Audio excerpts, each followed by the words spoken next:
Into the All-Star break, the Rockets found themselves on top of the Western Conference for the first time in franchise history. Even with a week off, H-Town was still rolling. Entering Sunday, they'd won 11 straight, and James Harden's MVP campaign was still going strong. Mr. Beard Game Proper was out in Denver to take on the Nuggets, and he would take advantage of his one-on-one opportunities. Here, Devin Harris guarding him, 6'3", 185. That's a mismatch size-wise, but the pull-up game strong here, three-pointer and the foul.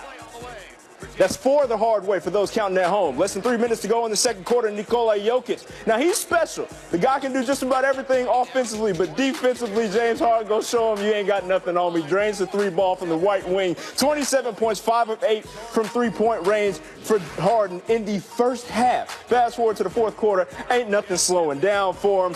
Harden gets into a rhythm, step back on him. 41 points, 8 assists, 7 boards, because why not? Rockets win their 12th straight by 5. First Take continues right now.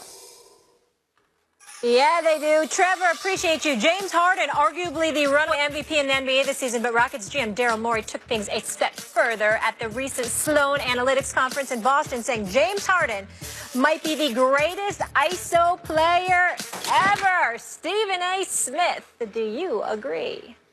No, I'm going to go with Michael Jordan. I'm sorry, that's just me. I know that's sacrilegious. I mean, how dare me imply that Michael Jordan might be the greatest isolation player of all time. I mean, Daryl Morey, I don't know what the hell I'm talking about. I mean, why would I think that Michael Jordan would come before James Harden?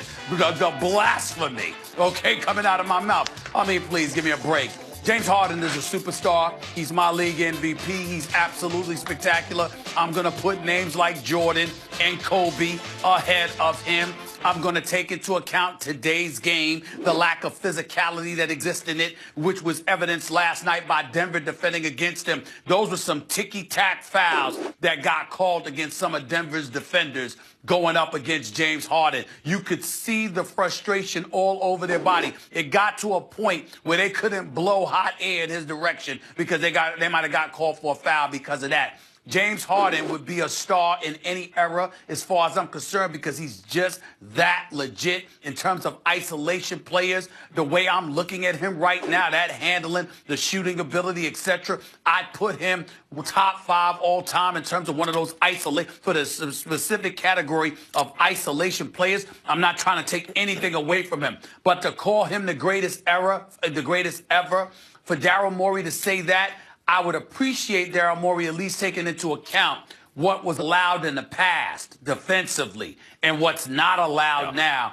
before making such a proclamation. I don't think Daryl Morey did that, but I don't blame him because if I'm Daryl Morey, James Harden is my definition of Michael Jordan because look at what James Harden has done for the Houston organization and for the career of Daryl Morey. I don't blame Daryl Morey one bit for saying it, but I don't agree respectfully. Couple things wrong with what Daryl Morey said. In the first place, I'm going to nitpick the term greater. If he means better, you can argue it. You'll also lose that argument, but at least you can argue the point. But you're going to lose the greater argument very quickly. What do I mean by that? Steve and I bring it up from time to time because I think it's important when you talk about measuring guys in their eras and between different eras. If you say...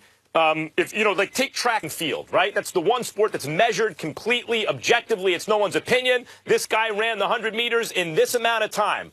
The lower the time, the faster the guy is, the better he is, right? Which means every top 10 sprinter in the world today is better than Jesse Owens.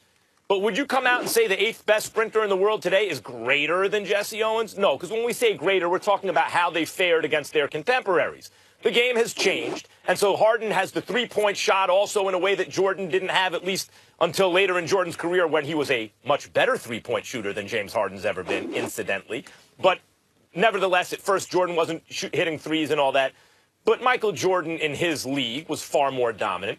I would argue Kobe Bryant's more dominant. In fact, right now, although I know when people think ISO, they think a specific set of skills, but in fact, just like one-on-one, who do I think is more likely to score? Kevin Durant, LeBron James, or James Harden? I don't even think James Harden's the best ISO player, really, in today's game, let alone of all time. So that's one. And here's my other argument. And by the way, I sound like I'm really anti-James Harden on this show. In fact, I like James Harden a lot. And especially the way he's played defense better and better this year. He's no good in the pick and roll because he's defensively limited in certain ways. But I see him putting in effort. I see him defending the post much better. He's made improvements there, and he's just a fantastic offensive player. But Stephen A., he's elite in one category physically, and that's deceleration. He can change direction, decelerate on a dime. Totally elite like that. But as I've said, that's like a change-up pitcher in baseball. He's not the athlete that Michael Jordan or Kobe Bryant were. Doesn't run as fast, doesn't jump as high, that kind of stuff. And as a result, in the postseason, in the playoffs, when you're facing more good athletes, higher concentration of them on better teams with shorter rotations, and they have time to prepare for you and all that kind of stuff, then we find out who has the raw athletic ability, because that shows up in those circumstances more. It's the reason, Greg Maddux was not the postseason pitcher that Sandy Koufax was, because Koufax had the hard cheese and Maddux had to trick you. I think part of James Harden's struggles in the playoffs have to do with that, have to do with the fact that he is not quite the athlete that some of the others are. And that plays into the kind of ISO player you are, too, because you got to be able to do it when it matters most. So I love James Harden, and Daryl Morey did an amazing job discovering just how undervalued James Harden was and maximizing that. But he ain't the greatest ISO player of all time. He ain't the greatest ISO player in the game today.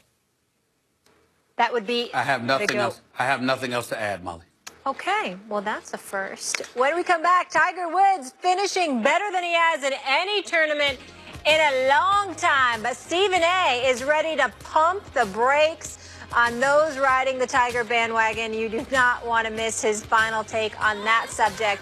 And don't miss Wednesday's show, because Jags All-Pro corner Jalen Ramsey joins us. Does he regret his Super Bowl guarantee before the AFC Championship? That's Wednesday on First Take. But you can't bring